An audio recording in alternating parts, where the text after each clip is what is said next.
Hello नमस्ते सबैजना साथीहरूलाई। आज फेरि पनि म एउटा नयाँ भिडियो लिएर आइसकेको छु, जुन चाहिरहेको छ हाम्रो सार्वजनिक खरिद ऐन 2063।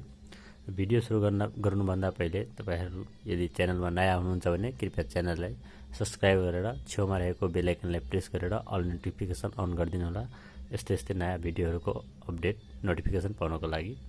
आजको भिडियो रहेको छ हाम्रो सार्वजनिक खरिद ऐन 2063 को बारेमा मुख्य पोइन्टहरूको बारेमा डिस्कस गर्न गइरहेको छु।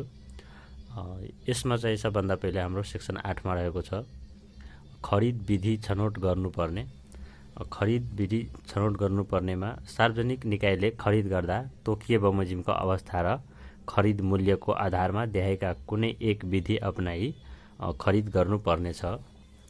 यसमा चाहिँ दुईवटा छ, माल सामान खरिद, अर्को चाहिँ परामर्श सेवा खरिद गर्नुपर्ने।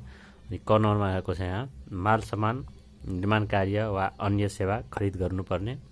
यसमा चाहिँ के रहेको छ, अन्तर्राष्ट्रिय स्तरमा खुला बोलपत्र आह्वान गरी, अन्तर्राष्ट्रिय स्तरमा खुला बोलपत्र आह्वान गरी, अर्को चाहिँ राष्ट्रिय स्तरमा खुला बोलपत्र आह्वान गरी, अर्को रहेको छ सिलबन्दी दर भाव पत्र आह्वान गरी, अनि त्यस्तै अर्को रहेको छ सोझै खरिद गरी, उपभोक्ता समिति वा लाभग्राही समुदायलाई सहभागी गराई, अर्को चाहिँ अमानतबाट रहेको छ। माल सामान निर्माण कार्य वा अन्य सेवा खरिद गर्नुपर्दा के गर्नुपर्छ भने अन्तर्राष्ट्रिय स्तरमा, राष्ट्रिय स्तरमा सिलबन्दी अनि सोझै खरिद, अर्को चाहिँ उपभोक्ता समिति सहभागी गराई, अर्को अमानतबाट थ्रु फोर्स फ्री एकाउन्ट। त्यसै गरी अर्को रहेको छ हाम्रो परामर्श सेवा। परामर्श सेवा खरिद गर्नुपर्दा कसरी परामर्श सेवा चाहिँ खरिद गर्ने, त्यसमा के रहेछ, प्रतिस्पर्धात्मक प्रस्ताव माग गरी, अर्को चाहिँ सोझै वार्ताबाट रहेको छ। यो दुईवटा पोइन्ट रहेको छ परामर्श सेवा खरिद गर्नुपर्दाको। अर्को रहेको छ 2 नम्बर पोइन्टमा एसएन वा एसएन अन्तर्गत बनेको नियम बमोजिम खरिद गर्दा प्रतिस्पर्धा समिति हुने गरी टुक्रा पारी खरिद गर्नु हुँदैन भनेर भनेको छ। त्यो चाहिँ खरिद विधिमा थियो, कुन विधिले खरिद गर्न सकिन्छ। त्यो चाहिँ माल सामान खरिद गर्दाखेरि त्यसको चाहिँ अन्तर्राष्ट्रिय स्तरमा खुला बोलपत्र आह्वान गरी, त्यसै राष्ट्रिय स्तरमा सिलबन्दी, सोझै खरिद, उपभोक्ता र अमानतबाट थियो। त्यसै परामर्श सेवा खरिद गर्नुपर्दाखेरि प्रतिस्पर्धात्मक प्रस्तावमा गरी, सोझै वार्ताबाट। अब अर्को सेक्सनमा हाम्रो यसमा रहेको छ बोलपत्र वा प्रस्तावदाताको योग्यता। कति योग्यता हुन्छ बोलपत्रदाताको। यसमा चाहिँ बोलपत्रदाता वा प्रस्तावदाताले खरिद सम्झौता प्राप्त गर्न देहाय बमोजिमको योग्यता पुरा गरेको हुनुपर्ने छ। के अब योग्यता पुरा गर्नुपर्ने छ भनेर यहाँ क नम्बर पोइन्टमा छ, बोलपत्रदाताले बोलपत्र सम्बन्धी कागजातमा उल्लेखित योग्यताका आधारमा वा खरिदको लागि पूर्व निर्धारणको कारबाही चलाइएकोमा पूर्व योग्यता सम्बन्धी कागजातमा उल्लेखित योग्यताको आधारमा। त्यसैगरी अर्को पोइन्ट रहेको छ यसमा प्रस्तावदाताले प्रस्ताव सम्बन्धी कागजातमा उल्लेखित योग्यताको आधारमा। प्रस्तावदाताले प्रस्ताव सम्बन्धी कागजातमा उल्लेखित योग्यताको आधारमा। अर्को पोइन्ट रहेको छ यसमा उपदफा 1 मा बमोजिम बोलपत्र सम्बन्धी कागजात वा प्रस्ताव सम्बन्धी कागजातमा योग्यताका आधार उल्लेख गर्दा पेशागत वा प्राविधिक योग्यता, उपकरणको उपलब्धता, विगतको कार्य सम्पादन, बिक्री पछिको सेवाको व्यवस्था, जगेरा पाटपुर्जाको उपलब्धता, कानुनी सक्षमता, विनि स्रोत र अवस्था, पेशागत कसुर गरे बापतको सजाय र यस्तै अन्य आधारहरू उल्लेख गर्न सकिनेछ भनेर यो 2 नम्बर पोइन्टमा छ। अर्को 3 नम्बरमा चाहिँ योग्यतामा के रहेको छ, उपदफा 2 मा बमोजिम आधार उल्लेख गर्दा कुनै खास वर्गका निर्माण व्यवसायी, आपूर्तिकर्ता, परामर्शदाता वा सेवा प्रदायकले मात्र भाग लिन पाउने वा कुनै खास वर्गका निर्माण व्यवसायी, आपूर्तिकर्ता, परामर्शदाता वा सेवा प्रदायकले भाग लिन नपाउने व्यवस्था गर्न सकिने छैन। कुनै कुनै खास वर्गका निर्माण व्यवसायी, आपूर्तिकर्ता, परामर्शदाता वा सेवा प्रदायकले भाग लिन नपाउने व्यवस्था गर्न सकिने छैन। 3 नम्बर पोइन्ट थियो। अर्कोमा चाहिँ योग्यतामै बोलपत्र पूर्व योग्यताको प्रस्ताव र परामर्श सेवाको प्रस्ताव मूल्याङ्कन गर्दा क्रमशः बोलपत्र सम्बन्धी कागजात, पूर्व योग्यता सम्बन्धी कागजात र प्रस्ताव माग गरी सम्बन्धित कागजातमा उल्लेखित आधार बमोजिम मात्र मूल्याङ्कन गर्नुपर्ने छ र त्यस्ता आधारहरू कुनै भेदभाव बिना सबै बोलपत्रलाई समान रूपले लागू हुनेछन्। अर्को पोइन्ट रहेको छ 5 नम्बरमा, यस दफामा अन्यत्र जुनसुकै कुरा लेखिएको भए पनि 60 लाख रुपियाँभन्दा कम लागत अनुमान भएको निर्माण कार्य 60 लाखभन्दा कम छ भने त्यस्तो निर्माण कार्य खरिदमा कुनै योग्यता निर्धारण गरिने छैन। 60 लाखभन्दा कम छ भने कुनै योग्यता निर्धारण गरिने छैन। अर्को पोइन्टमा बोलपत्रदाता वा प्रस्तावदाताले पेश गरेको योग्यता सम्बन्धी विवरण तथ्यगत रूपमा झुटा वा सारभूत, प्रस्तावदाताले पेश गरेको योग्यता झुटा वा सारभूत रूपले अपुरो भएको पाइएमा सार्वजनिक निकायले कुनै पनि समयमा त्यस्तो बोलपत्रदाता वा प्रस्तावलाई अयोग्य ठहराउन सकिनेछ। झुटो निस्केमा अयोग्य ठहराउन सकिनेछ। तर सानातिना त्रुटि भएको अवस्थामा सम्बन्धित बोलपत्रदाता वा प्रस्तावदाताबाट सो सम्बन्धी जानकारी माग गरी सच्याउन सकिनेछ। यो थियो हाम्रो बोलपत्रदाताको योग्यता। अर्को सेक्सन 11 को रहेको छ हाम्रो बोलपत्रको प्रक्रिया र चरणहरू। यसमा चाहिँ बोलपत्रको प्रक्रिया चरणमा 1 नम्बर पोइन्टमा छ बोलपत्रद्वारा खरिद गर्नुपर्दा देहाय बमोजिम प्रक्रिया अपनाई बोलपत्र आह्वान गर्न सकिनेछ। के प्रक्रिया छन् भने पूर्व योग्यता निर्धारण गरी खुला रूपमा बोलपत्र आह्वान गर्ने, पूर्व योग्यता निर्धारण गरी खुला रूपमा आह्वान गर्ने, पूर्व योग्यता निर्धारण नगरी खुला रूपमा बोलपत्र आह्वान गर्ने, पूर्व योग्यता निर्धारण गरेर खुला रूपमा आह्वान गर्ने। अर्को चाहिँ पूर्व योग्यता निर्धारण नगरी खुला रूपमा आह्वान गर्ने। अर्को चाहिँ खुला रूपमा आह्वान गर्दाखेरि खुला रूपमा आह्वान गरिने बोलपत्र 1 वा 2 चरणमा आह्वान गर्न सकिन्छ। 1 चरण या 2 चरणमा हुन सकिनेछ। 2 चरणको अवस्थाहरू कस्तो अवस्थामा 2 चरणमा हुनेछ त्यो चाहिँ हाम्रो नेक्स्ट सेक्सनमा छ। दफा 28 को उपदफा 1 मा उल्लेखित अवस्थामा बोलपत्र आह्वान गर्नुपर्दा 2 चरणमा त्यो पछि छ। यो चाहिँ हाम्रो बोलपत्रको प्रक्रिया चरणहरू थियो। पूर्व योग्यता निर्धारण गरी खुला रूपमा, पूर्व योग्यता निर्धारण नगरी खुला रूपमा, खुला रूपमा आह्वान गरिने भयो 1 वा 2 चरणको आह्वान गर्न सकिनेछ। अब चाहिँ सेक्सन नम्बर 14 मा छ बोलपत्र आह्वान। बोलपत्र वा पूर्व योग्यता निर्धारणको प्रस्ताव, आह्वानको सूचना। बोलपत्र चाहिँ कसरी आह्वान गर्ने?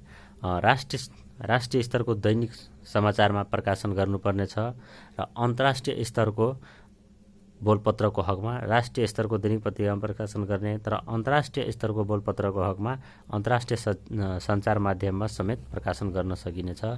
अर्को चाहिँ रहेको छ सार्वजनिक उपदफा 1 सूचना केन्द्रीय स्तरको सार्वजनिक निकायको हकमा, सूचना केन्द्रीय स्तरको सार्वजनिक निकायको हकमा सो निकायको वेबसाइटमा पनि राख्नुपर्छ भनेर भनिएको छ। निकायको हकमा सो निकाय वा सार्वजनिक खरिद अनुगमन कार्यालयको वेबसाइटमा पनि राख्नुपर्ने छ। राष्ट्रिय स्तरको दैनिक पत्रिकामा प्रकाशन गर्नुपर्छ। अन्तर्राष्ट्रिय स्तरको बोलपत्रको हकमा अन्तर्राष्ट्रिय सञ्चार माध्यममा समेत प्रकाशन गर्नुपर्छ। अर्को चाहिँ सार्वजनिक निकायको कार्यालयको वेबसाइटमा चाहिँ राख्नुपर्ने छ बोलपत्र आह्वान गर्दाखेरि।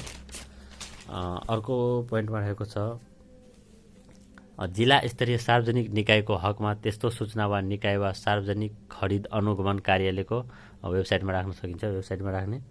अर्को 3 नम्बर पोइन्टमा रहेको छ बोलपत्र वा पूर्व योग्यताको प्रस्ताव आह्वान सूचनामा देखाएका कुराहरू उल्लेख खुलाउनु पर्नेछ। बोलपत्र आह्वान गर्दाखेरि के कुरा चाहिँ उल्लेख गर्नुपर्नेछ भनेर यो 3 नम्बर पोइन्टमा रहेको छन् ती कुराहरू। बोलपत्र आह्वान गर्दाखेरि बोलपत्र आह्वान गर्ने सार्वजनिक निकायको कुन चाहिँ निकायले बोलपत्र आह्वान गरेको छ त्यो निकायको नाम र ठेगाना हुनु पर्यो। निकायको नाम, सार्वजनिक निकायको नाम र ठेगाना, त्यसपछि त्यो खरिद कार्यको कस्तो नेचरको छ, कस्तो टाइप्सको कार्य छ, त्यो खरिदको प्रकृति र समय सीमा, कति समयमा यो काम सकिने, त्यो जस्तै माल सामान आपूर्ति गर्नुपर्ने भएमा सेवा प्रदायक गर्नुपर्ने वा निर्माण कार्य गर्नुपर्ने स्थान कहाँ चाहिँ काम गर्नुपर्ने निर्माण त्यो हुनुपर्छ। त्यसै गरी अर्को चाहिँ जमानत, बिड सेक्युरिटी, जमानत बोलपत्र जमानत आवश्यक पर्ने भए सोको रकम र मान्य अवधि। बिड सेक्युरिटी आवश्यक पर्ने भए कति बिड सेक्युरिटी हो त्यो रकम र कति दिनको लागि होस् मान्य हुने मान्य अवधि उल्लेख गर्नुपर्ने छ। त्यसै गरी अर्को चाहिँ बोलपत्र सम्बन्धी कागजात वा पूर्व योग्यता सम्बन्धी कागजात पाइने स्थान। बोलपत्र चाहिँ पाइने कागजात पाइने स्थान अनि प्राप्त गर्ने तरिका चाहिँ पाइने स्थान कहाँ हो, कसरी प्राप्त गर्ने हो र त्यसमा कति दस्तुर लाग्छ त्यो बोलपत्र कागजातको, त्यो चाहिँ खुलाउनु पर्ने छ। अर्को पोइन्ट रहेको छ बोलपत्र वा पूर्व योग्यता सम्बन्धी प्रस्ताव पेश गर्ने वा पठाउने स्थान, तरिका, अन्तिम मिति र समय। बोलपत्र कसरी पेश गर्ने हो, कुन ठाउँमा पेश गर्ने हो, अन्तिम मिति कति हो, कसरी पेश गर्ने हो, त्यो तरिका, मिति र स्थान चाहिँ खुलाउनु पर्ने छ। त्यसै अर्को रहेको छ हाम्रो बोलपत्र र पूर्व योग्यता सम्बन्धी प्रस्ताव खोल्ने मिति, समय, स्थान र बोलपत्र खोल्ने समयमा बोलपत्रदाता वा निजको अधिकार प्राप्त प्रतिनिधिलाई आमन्त्रण गर्ने कुरा र अर्को रहेको छ तोकिए बमोजिमका अन्य कुराहरू। यो चाहिँ बोलपत्र आह्वान गर्दाखेरि सूचनामा के कुराहरू खुलाउनु पर्ने छ भनेर त्यो पोइन्टहरू थियो। अर्को रहेको छ बोलपत्र आह्वानकै पोइन्टमा 4 नम्बरमा राष्ट्रिय स्तर र अन्तर्राष्ट्रिय स्तरमा चाहिँ राष्ट्रिय र अन्तर्राष्ट्रिय स्तरको समाचारमा प्रकाशित गर्नुपर्ने छ। राष्ट्रिय स्तरको बोलपत्रको सूचनाको हकमा 30 दिनको र अन्तर्राष्ट्रिय स्तरको हकमा 45 दिनको अवधि दिनुपर्छ। अर्को चाहिँ पोइन्ट नम्बर 5 मा बोलपत्र सम्बन्धी कागजात वा पूर्व योग्यता सम्बन्धी कागजात पाइने स्थान खुलाउँदाखेरि 2 वा 2 भन्दा बढी सार्वजनिक निकायमा त्यस्तो कागजात पाइने व्यवस्था गर्नुपर्छ। 2 वा 2 भन्दा बढी ठाउँमा पाइने व्यवस्था गर्नुपर्दछ। 6 नम्बर पोइन्टमा रहेको छ बोलपत्र वा पूर्व योग्यता सम्बन्धी प्रस्ताव पेश गर्ने वा पठाउने स्थान।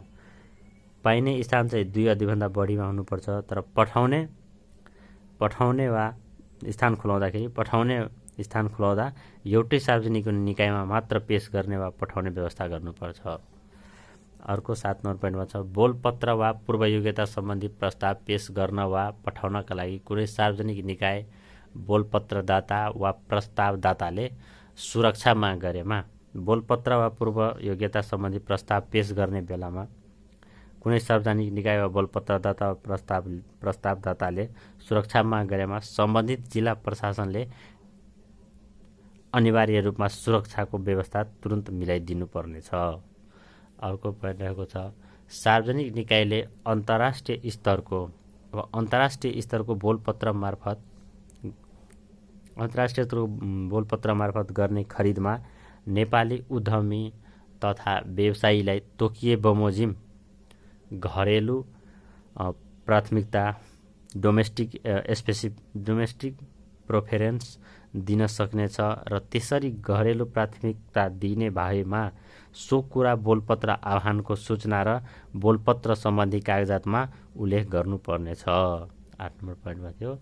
अर्को 9 नम्बर पोइन्टमा रहेको छ विदेशी बोलपत्रदाताले बोलपत्र पेश गर्दा नेपाल राज्यमा आफ्नो कुनै एजेन्ट नियुक्त गरे वा नगरेको कुरा खुलाउनु पर्नेछ। विदेशी बोलपत्रदाताले बोलपत्र पेश गर्दा नेपाल राज्यमा उसको आफ्नो एजेन्ट नियुक्त गरे नगरेको कुरा खुलाउनु पर्नेछ। एजेन्ट नियुक्त अर्को पोइन्टमा छ 10 नम्बरमा एजेन्ट नियुक्त गरेको भए बोलपत्र पेश गर्दा एजेन्टको सम्बन्धमा तोकिए बमोजिमको विवरण समेत उल्लेख गर्नुपर्नेछ। एजेन्ट छ कि छैन भनेर खुलाउनु पर्नेछ, यदि भए त्यसको चाहिँ विवरण समेत उल्लेख गर्नुपर्नेछ। त्यसै गरी अर्को पोइन्ट रहेको छ यस दफामा अन्यत्र जुनसुकै कुरा लेखिए भए तापनि सार्वजनिक निर्माण कार्य खरिदको हकमा विदेशी बोलपत्रदाताले स्वदेशी निर्माण व्यवसायीसँग संयुक्त उपक्रम गरेमा त्यस्तो विदेशी बोलपत्रदातालाई प्राथमिकता दिन सकिनेछ। यो चाहिँ हाम्रो बोलपत्र आह्वान गर्दाखेरि कसरी गर्ने त्यो प्रोसेस। अब अर्को सेक्सन 21 मा रहेको छ बोलपत्र जमानत बिड सेक्युरिटी। बोलपत्रदाताले बोलपत्र साथ तोकिए बमोजिमका जमानत पेश गर्नुपर्नेछ। के जमानतहरू पेश गर्नुपर्नेछ? पेश गरेको जमानत देहाई बमोजिमको अवस्थामा जफत हुनेछ। पेश गरेको जमानत देहाई बमोजिमको अवस्थामा जफत हुनेछ। कस्तो अवस्थामा? बोलपत्र पेश गर्ने अन्तिम मिति, बोलपत्र पेश गर्ने अन्तिम मिति र त्यसपछि बोलपत्र मान्य हुने अवधिभित्र बोलपत्रदाताले बोलपत्र संशोधन गर्न वा फिर्ता गर्न माग गरेमा, बोलपत्र संशोधन वा फिर्ता गर्न माग गरेमा त्यस्तो अवस्थामा चाहिँ जमानत जफत हुनेछ। अर्को चाहिँ अङ्गणितीय अर्थमेटिक इररहरू, अङ्गणितीय त्रुटिहरू सच्याइएको छ भने त्यस्तो त्रुटिहरूलाई स्वीकार गरेन भने त्यस्तो अवस्थामा चाहिँ जफत हुनेछ। बोलपत्रमा देखिएका अङ्गणितीय त्रुटि सच्याइएको कुरा बोलपत्रदाताले यदि स्वीकार गरेन भने नगरेमा जफत हुनेछ। त्यसै गरी अर्को चाहिँ छनौट भइसकेपछि बोलपत्रदाताले उल्लेखित शर्त अनुसार चाहिँ खरिद गरेन भने त्यस्तो अवस्थामा चाहिँ जफत हुनेछ। छनौट भएका बोलपत्रदाताले बोलपत्र सम्बन्धी कागजातमा जुन उल्लेख गरिएको छ, मेन्सन गरिएको छ, त्यो शर्त अनुसार यदि खरिद गरेन भने सम्झौता नगरेमा जफत हुनेछ। अर्को घ नम्बर पोइन्टमा रहेछ बोलपत्र सम्बन्धी कागजातमा उल्लेखित कार्य सम्पादन जमानत बोलपत्रदाताले खरिद सम्झौता गर्न म्यादभित्र, बोलपत्रदाताले खरिद सम्झौता गर्न म्यादभित्र खरिद गर्न नसकेमा चाहिँ जफत हुनेछ। अर्को पोइन्ट रहेको छ सार्वजनिक निकायले बोलपत्र परीक्षणको सिलसिलामा दफा 23 को उपदफा 4 बमोजिम माग गरेको कुनै जानकारी दिँदा सार्वजनिक निकायले कुनै जानकारी दियो भने त्यो जानकारी दिइसकेपछि बोलपत्रको मूल्याङ्कन वा सारभूत कुराहरूमा परिवर्तन गरेमा चाहिँ जफत हुनेछ। कुनै जानकारी दिँदा बोलपत्रदाताले बोलपत्रको मूल्य वा सारभूत कुरा परिवर्तन गरेमा, सार्वजनिक निकायले कुनै जानकारी दियो र त्यो जानकारी दिइसकेपछि बोलपत्रदाताले बोलपत्रमा कुनै कुरा परिवर्तन गर्न चाहेमा या मूल्य परिवर्तन गर्न चाहेमा त्यस्तो अवस्थामा चाहिँ जफत हुनेछ। अर्को रहेको छ दफा 52 बमोजिम खरिद सम्झौता सम्पन्न भएपछि त्यस्तो खरिद सम्झौता गर्न बोलपत्रदाता तथा उपदफा 2 बमोजिम जमानत जफत गर्नु नपर्ने बोलपत्रदाताको बोलपत्र जमानत सार्वजनिक निकायले फिर्ता गरिदिनु पर्नेछ। यो चाहिँ हाम्रो बिड सेक्युरिटी। अर्को 23 नम्बर सेक्सनमा रहेको छ बोलपत्र परीक्षण examination of bid. Examination of बिडमा के रहेको छ सार्वजनिक निकायले खोलेको बोलपत्र मूल्याङ्कन समितिमा पेश गर्नुपर्नेछ। सार्वजनिक निकायले खोलेको बोलपत्र मूल्याङ्कन समितिमा पेश गर्नुपर्नेछ। बोलपत्र मूल्याङ्कन गर्नु अघि सो समितिले देखाएका कुराहरू क्लियर गर्न बोलपत्र परीक्षण गर्नुपर्नेछ। मूल्याङ्कन समितिले के कुराहरू परीक्षण गर्नेछन् भनेर यहाँ दिएको छ। सबभन्दा पहिले क नम्बरमा रहेको छ बोलपत्रदाता बोलपत्र पेश गर्न कानुन बमोजिम योग्य भएको पुष्टि गर्ने कागजातहरू पेश भए नभएको, सबभन्दा पहिले कागजातहरू पेश भएको योग्यता अनुसार कागजातहरू पेश भएको छ कि छैन भन्ने कुरा पुष्टि गर्ने।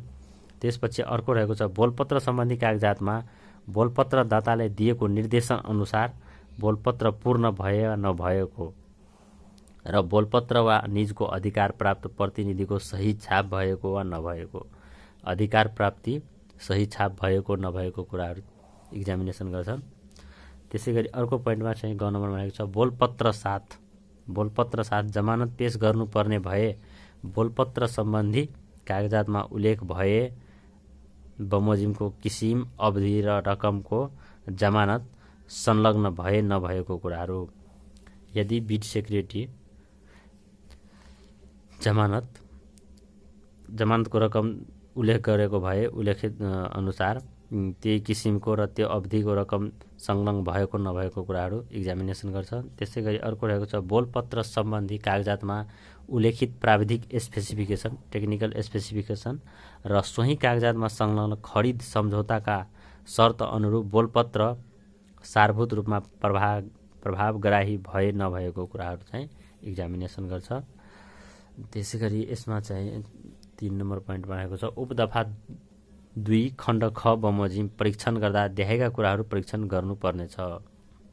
खण्ड खमा के छ बोलपत्र सम्बन्धी कागजातमा बोलपत्रदाताले दिएको निर्देशन अनुसार बोलपत्र पूर्ण भए वा नभएको कुराहरू परीक्षण गर्नको लागि बोलपत्रदाताको अधिकार प्राप्त प्रतिनिधि वा स्थानीय एजेन्टलाई दिएको अख्तियार नामाको कागजात पेश भए नभएको कुराहरू इक्जामिनेसन गर्छन्, परीक्षण गर्छन्।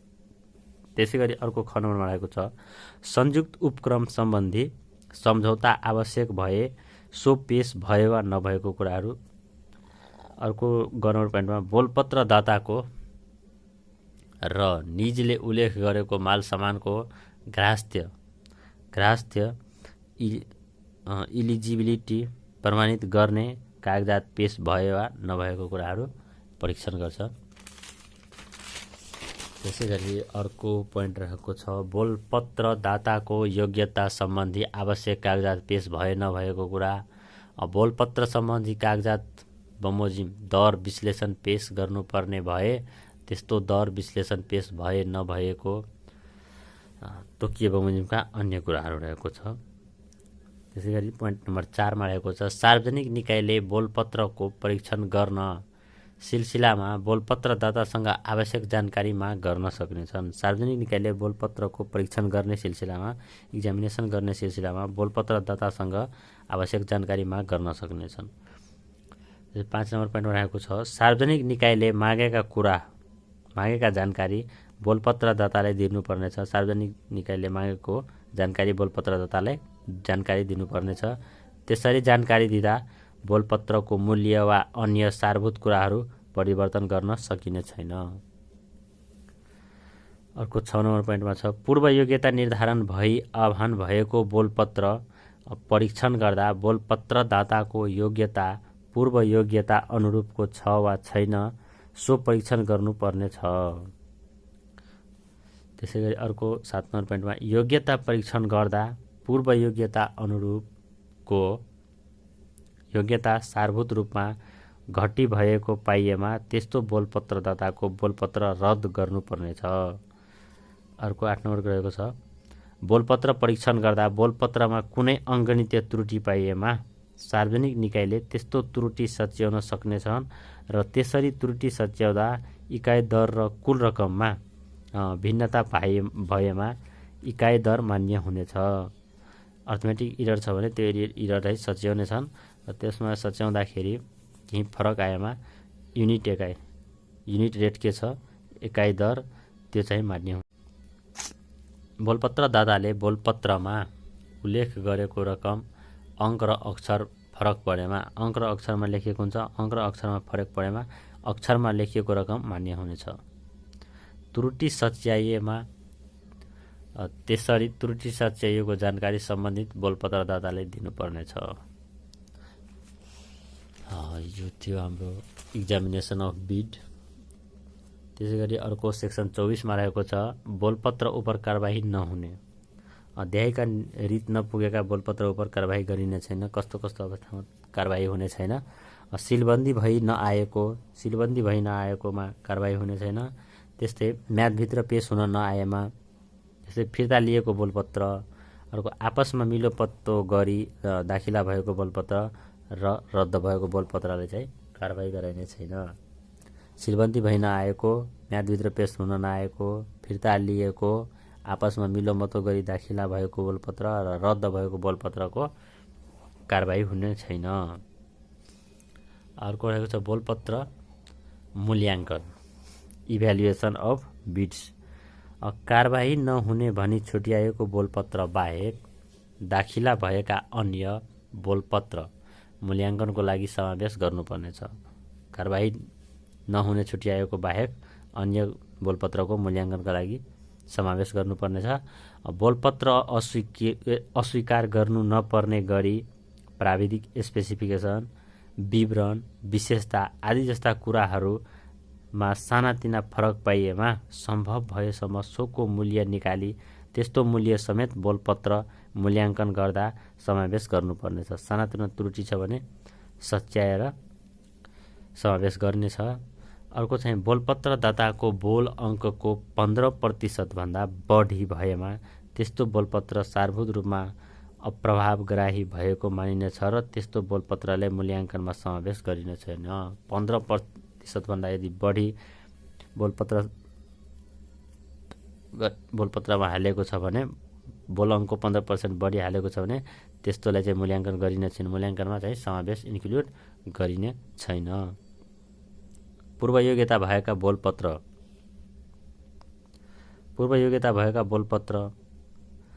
बोलपत्रदाता बाहेक अन्य बोलपत्रदाताबाट प्राप्त बोलपत्रलाई मूल्याङ्कनमा समावेश गरिने छैन।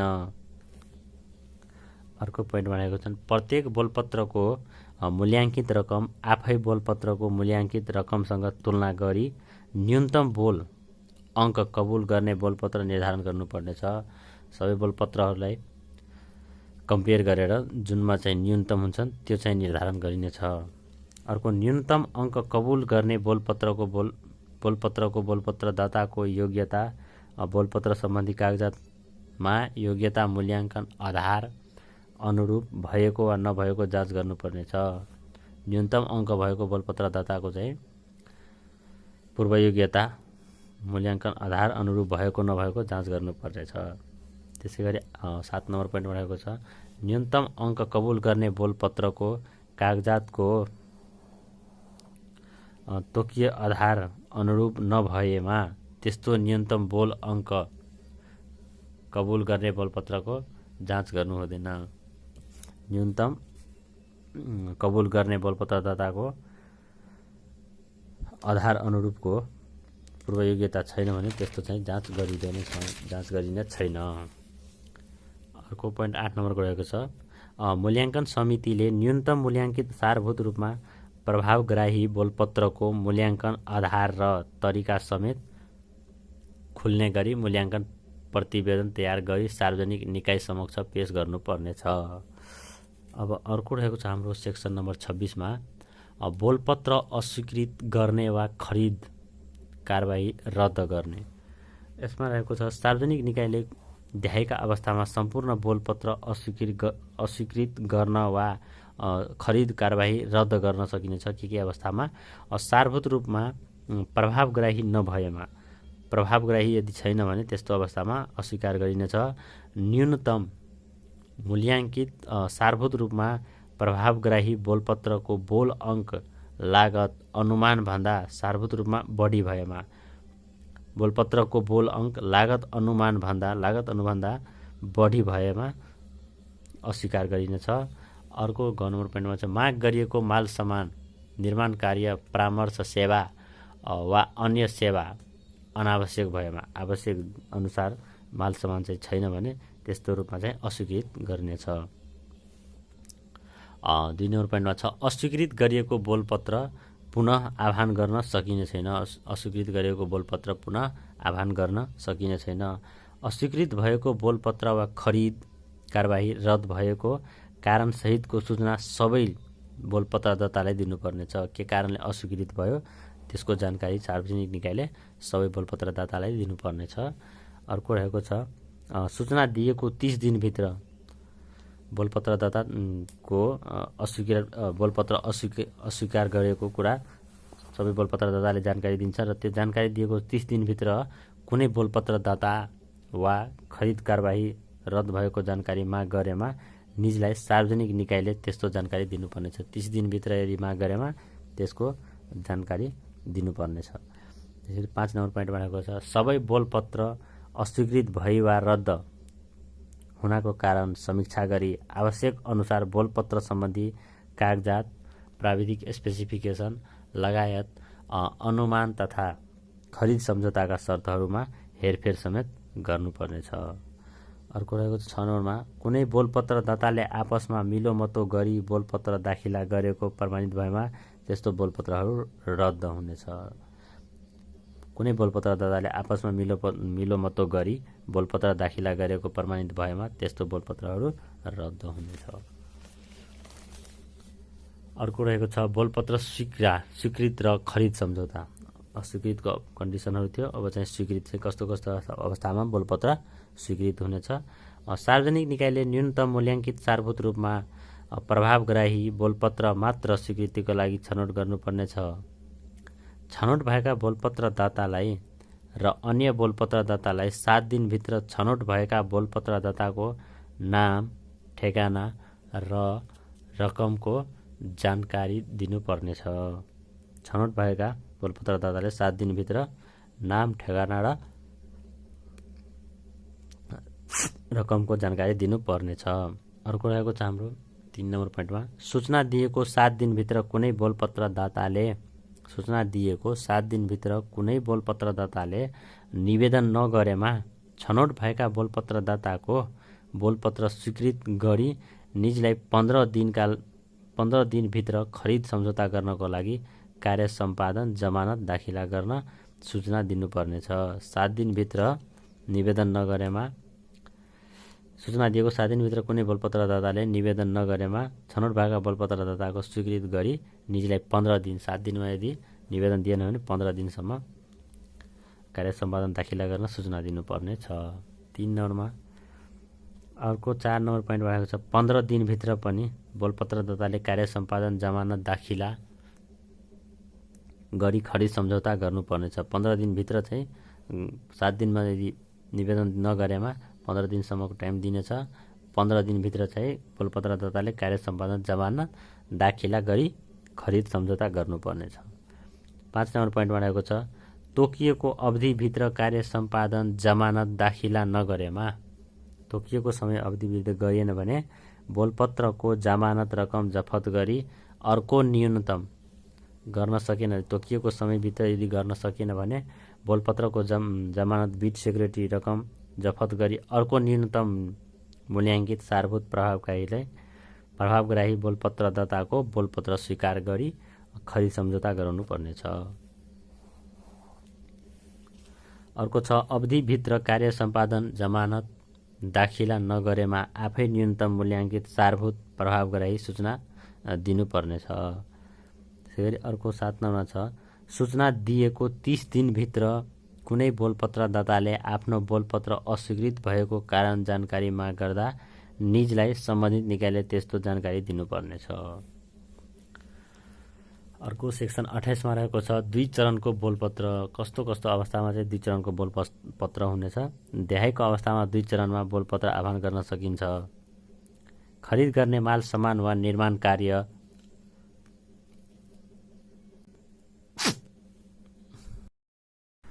दुई चरणको बोलपत्र आह्वानमा अर्को पोइन्ट रहेको छ, खरिद सम्झौता वा निर्माण कार्य सम्बन्धी समस्या के कसरी समाधान गर्न सकिन्छ भन्ने विषयमा र त्यसबाट हुने फाइदाका सम्बन्धमा बोलपत्रदातासँग छलफल गर्नु परेमा यस्तो अवस्थामा चाहिँ 2 चरणको बोलपत्र आह्वान गर्न सकिनेछ। अर्को पोइन्ट रहेको छ, सार्वजनिक निकायले बोलपत्रदातासँग के छलफल गर्न छ? देहाय बमोजिमका कुराहरू छलफल गर्न सकिनेछ। त्यसमा चाहिँ 1 नम्बरमा रहेको छ, खरिद सम्बन्धमा पूरा गर्न पर्ने आधारभूत शर्तहरू, बेसिक रिक्वायरमेन्ट्स पूरा गर्न वा न्यूनतम कार्य सम्पादन गर्न वा निर्धारित अवधिभित्रै कार्य सम्पादन गर्न नसकिने अवस्थामा चाहिँ बोलपत्रदातासँग छलफल गर्न सकिनेछ। अर्को चाहिँ 6 नम्बरमा रहेको छ, प्रतिस्पर्धा अभिवृद्धि गर्न प्राविधिक स्पेसिफिकेसन मूल्याङ्कनको आधार र खरिद सम्झौताको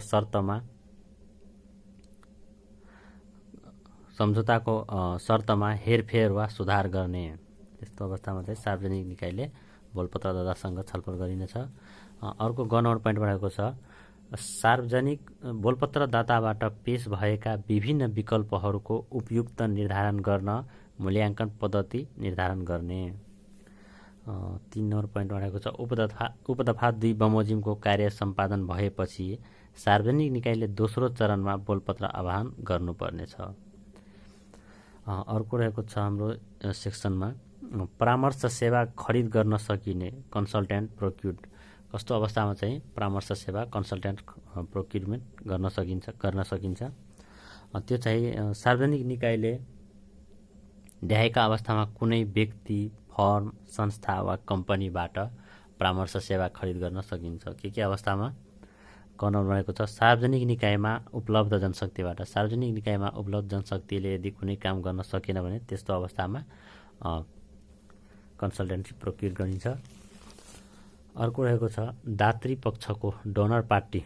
दात्री पक्षको सम्झौता बमोजिम वैदेशिक सहायता स्रोतबाट बेहोरिने गरी परामर्शदाताबाट सेवा प्राप्त गर्नुपर्ने भएमा यस्तो अवस्थामा चाहिँ कन्सल्टेन्ट प्रोक्योर गरिन्छ। अर्को सेक्सन रहेको छ यसमा सिलबन्दी दर भाव पत्र सम्बन्धी व्यवस्था provision relating to seal quotation. यसमा के रहेको छ सिलबन्दी दरपत्र भावद्वारा सिलबन्दी दर भावपत्रद्वारा खरिद गर्न सकिने माल सामान निर्माण कार्य वा अन्य सेवाको रकमको सीमा तोकिए बमोजिमको हुनेछ। सिलबन्दी 2 नम्बरमा सिलबन्दी दर भावपत्रमा गर्नु अघि खरिद गर्ने माल सामान निर्माण कार्य वा अन्य सेवाको स्पेसिफिकेसन, गुणस्तरीय, परिमाण, आपूर्तिका शर्तहरू र समय तथा अन्य आवश्यक कुराहरूको विवरण स्पष्ट रूपमा उल्लेख गरी सिलबन्दी दर भावपत्रको फर्म तयार गर्नुपर्नेछ। अर्को 3 नम्बर पोइन्टमा सिलबन्दी दर भावपत्रमा गर्दा राष्ट्रिय वा स्थानीय स्तरको समाचार पत्रमा कम्तीमा 15 दिनको अवधि दिई सूचना प्रकाशन गर्नुपर्नेछ। अर्को 4 नम्बरमा रहेको छ एकपटक पेश भएको सिलबन्दी दर भावपत्र फिर्ता वा संशोधन गर्न सकिने छैन। न्यूनतम मूल्याङ्कित दर भावपत्र स्वीकृत गर्नुपर्नेछ 5 नम्बर पोइन्टमा। अर्को 6 नम्बर पोइन्टमा छ सिलबन्दी दर भावपत्र सम्बन्धी अन्य व्यवस्था तोकिए बमोजिमको हुनेछ। यो हाम्रो चाहिँ लास्ट सेक्सन थियो यो सार्वजनिक खरिद ऐन 2063 को। यीसँगै हाम्रो यो मुख्य पोइन्टहरू यसमा भएको मैले डिस्कस गरिसकेँ। यो तपाईहरुलाई यो भिडियो हेरेर कस्तो लाग्यो कृपया लाइक कमेन्ट गरेर सुझाव सल्लाह दिनुहोला। हस्त धन्यवाद।